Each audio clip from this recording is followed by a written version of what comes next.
Todd Cirillo. Yeah, you guys! Who dat? Yeah, you're right. Who dat? Man, look at this setup. All right, Gonzofest, have we joined the Too Much Fun Club? No, you have not. Have we? I'm from New Orleans. Have we joined the Too Much Fun Club? There we go. This is our last night together. This is our last couple hours. It is the only time that you wish to, what? Fight, fuck, or buy someone's new book? Yeah. That's what we want to do. Here we go. Are you ready for a good time? Hell yeah. Love Safari. It was primal, the way we tracked one another, sometimes without the other noticing, sometimes making sure they did. Until the day when we finally chased each other down at full speed, falling upon one another with such a ferocious beauty, it appeared choreographed. A life and death struggle between lion and gazelle, predator and prey. And up until that moment, I always thought I was the lion.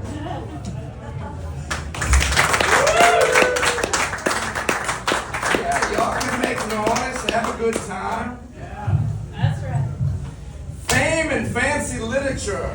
For my New Orleans people in the house, where are they at? Fame and fancy literature. I am sitting in Harry's Corner Bar, listening to the din of people talking loudly in the summertime heat of New Orleans. I am on a 2-day bender, out celebrating something I really don't know and cannot name. I am pushing myself too hard, trying for something, for anything to spark. A middle-aged woman with silver-streaked hair puts a 5 into the old jukebox and plays Lukenbach, Texas by Waylon Jennings. She doesn't know that I wrote a poem about that very song. In fact, the poem is called Lukenbach, Texas, and it is in my book, Disposable Darlings, which is available from me right after whose cover was photographed right in this very bar with blow-up dolls and all. If I had the book with me or the poem memorized, I'd recite it for her under the neon Abita beer sign. But she has since moved on to Garth Brooks, and that is just not conducive to esteemed literature.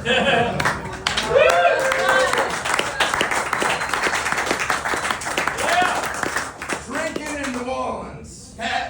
Some nights luck rides shotgun. I slip through the old doors a little after 5:30, find a corner bar stool, no one notices. College football's on 4 large TVs. 3 women with pints of beer and empty shot glasses in front of them hold tiny, misshapen dogs, talking, drinking while the odd dogs pant in their laps. Almost all the bar stools are taken. It has been 5 months since I've been in here. The new bartender doesn't recognize me and takes a while to notice me. She has a tattoo of a honeybee. The place looks much the same since I was last here, except for the bartender. With an extra shot of innocence, I order my usual, which she doesn't know is my usual, but I relax ever so slightly as she pours my drink, and I whisper to myself, luckily, it seems they don't put pictures on the 86 list. I get my drink in a gold cup just in case. Is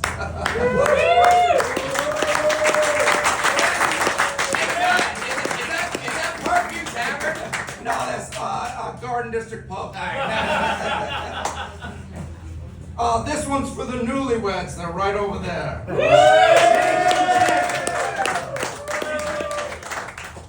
The mountaintop. I get a text from the New England poet Jake St. John on a sunny Sunday afternoon.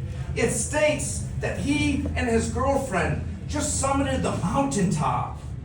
And I read it, and I wonder if he's telling me that they just had sex. Then I see he sends a photo, and I hesitate because I didn't know we were that close.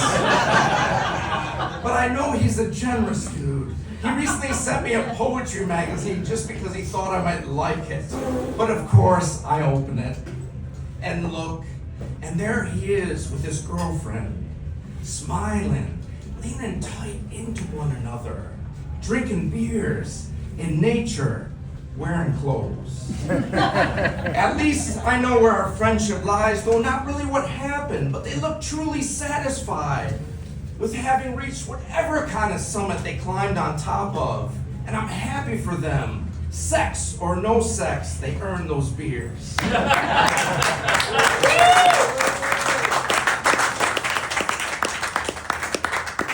A New Orleans compliment. True story.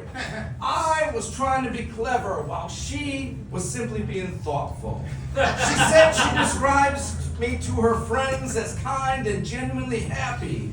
But something about that didn't quite cover it for me, so I smiled confidently and said, "Don't forget ruggedly handsome."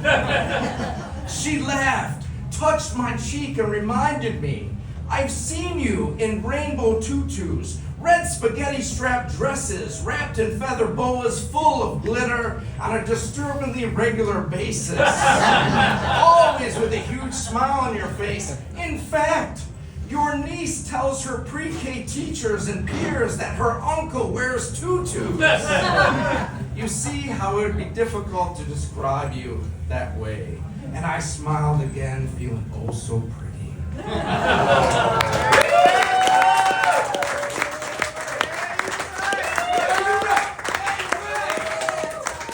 Any history lovers in the house? This is for you. Outlaws. I drive up the final hill of Bonnie and Clyde, Louisiana State Highway 154, now called Parish Road 300.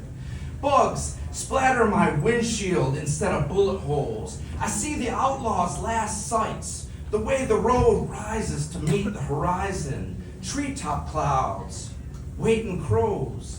I too get ambushed into pulling over. My car stops close to theirs. Walking slowly, I hear the stillness of the pines where the posse hid for 2 days. Out there in Bienville Parish, waiting for a clear shot.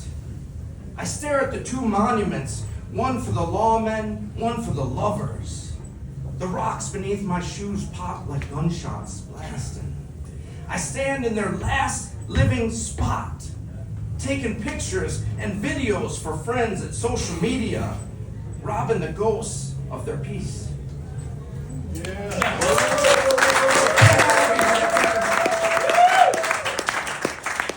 one's for the literary people. Are there any literary people in the crowd? Oh, goddamn. Self-promote. Are there any literary people in the crowd? This is for you. See if you can guess this one. Poetic Jeopardy. A victory. Alone at the bar, sitting on my regular bar stool, at the far end in the corner. Friday night, working on a poem, down in drinks, looking and listening. 3 middle-aged guys drinking fireball shots and beers, sit within earshot. One looks like he wanted to be a pro golfer but didn't make the cut. The other 2, insurance salesmen on a conference. The golfer challenges the others. I have 2 cats, one named Hemingway. What is the other cat's name? The salesmen down more fireball and say, Ernest, and laugh and laugh. But their friend is serious and puts the question to them again. And I interject loudly, Fitzgerald! The golfer smiles big and yells, yes! And insists that I high-five him for some reason. They all offer me toasts and compliments, and for the next half hour, they look upon me as their champion. When their drunk wears off tomorrow, they will forget most of the night. So I raise my glass high, a trophy as the MVP whose victory will have to remain my own.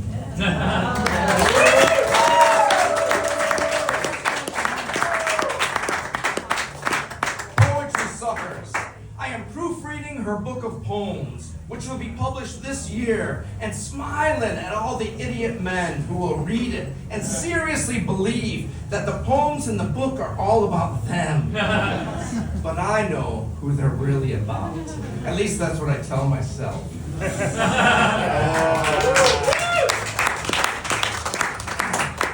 The Rebellion, the Battle of Boondock Saint. The man next to me at the bar is leaning closer and closer to the copper top. His eyes are closing. Maybe weariness, maybe the drinks. He may just need a rest from his kids, the wife next to him, his graveyard shift, overdue bills, the minivan that needs new tires, co-workers who got the promotion, the evaporation of dreams. His head begins to fall heavy, like a boulder from a mountain. The eyes snap open wide for a quick moment, then close again like a garage door. I admire his slumber rebellion against all that it is his shortchanged life. A conscious decision to make a stand and take what he is due right here, right now. His give me a goddamn peace declaration. Everything else be damned. Good for him, I toast. And I make a move to backslap and congratulate his heroism.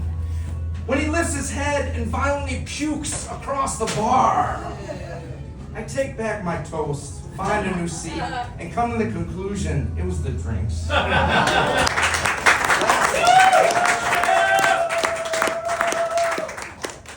My birthday is occurring in less than 1 hour, whenever midnight hits.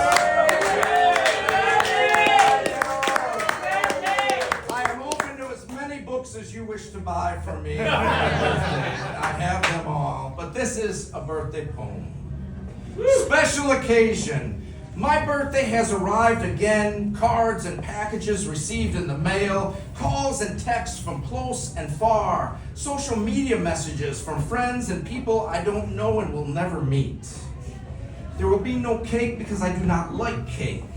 But there will be something with a candle in it because I like candles. But cannot even stand to watch those go out anymore. I prefer the long days to the long nights. I don't like to see the end of anything. Perhaps I've reached the point where calendars are the enemy and I purposely do not wear a watch. Today, everyone wants to know which once a year something I will do just because it's your birthday today. It is your special day. The one day you get a fancy, expensive dinner, cheat on your diet with a decadent dessert, do absolutely no chores. Maybe your coworkers put up a banner in the break room, or your partner puts on a sexy outfit, one that slips off easily. Maybe gives you a tease and dance. And if a candle wish comes true, a birthday blowjob or sex. But I do not need those extras today. For the first time in a long time, I am not waking up alone on this birthday morning. And that is a gift. So, in looking at the day ahead, I'll choose to take it easy. Move like the Mississippi River. Go where the currents take me, get some Vietnamese food, do the dishes, float in the pool, go down to the French Quarter, find live music that is just right for this moment. Order my same drinks. But I suppose, if some extras were offered, I will accept because it is, after all, my special day.